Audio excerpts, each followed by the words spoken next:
Hey, it's on Locksmith. All right, we got our 4-button key remote here. We're going to change the battery on.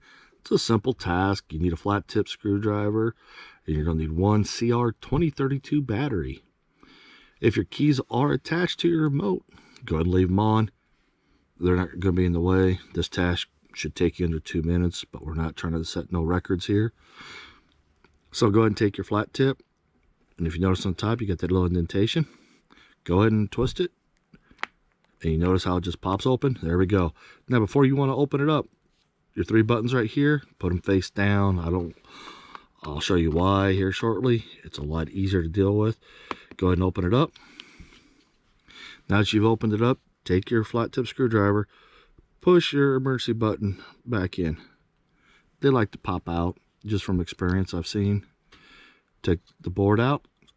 If your circuit board's sticky on the side or anything, or the rubber for your buttons are, go ahead and just pull this thing out. Go ahead and wash it off in some warm water.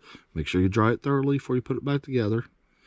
And if you want to wipe the circuit board off, use an alcohol wipe, but make sure it's dry before you put it back together.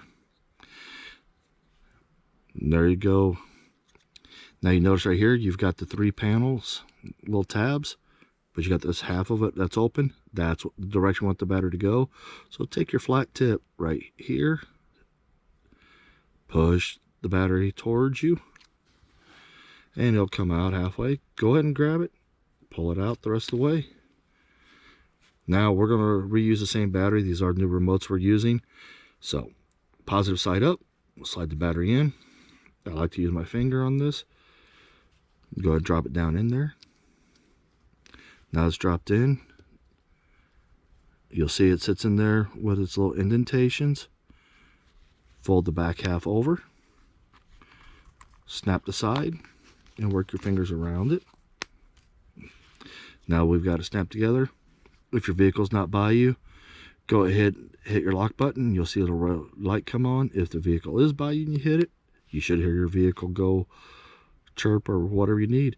Hey, if this video helped you out, if you would, give us a thumbs up, and thanks again for watching another Sergeant Locksmith video, and let's stay safe out there.